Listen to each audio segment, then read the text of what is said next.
Gürcüstanın baş naziri İrakli Kobaxidze ölkədə qiymətlərin aşağı salınması üçün real imkanın mövcud olduğunu bildirib. O bu barədə İMEDi Live verilişinin efirində danışıb. Baş nazirin sözlərinə görə məhsullar üzrə ümumi əlavə dəyər 86% təşkil edir.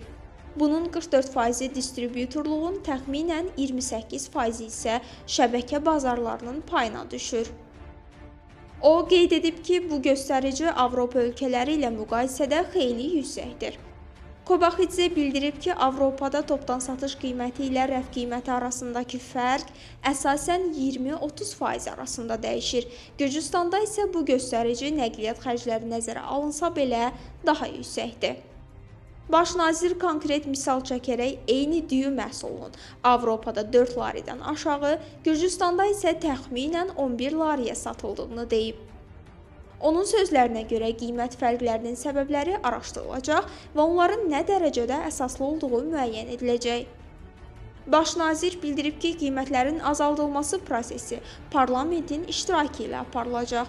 Burada xüsusi komissiya yaradılacaq və müzakirələr açıq formatda keçiriləcək. Əhali bu müzakirələri birbaşa izləyə biləcək.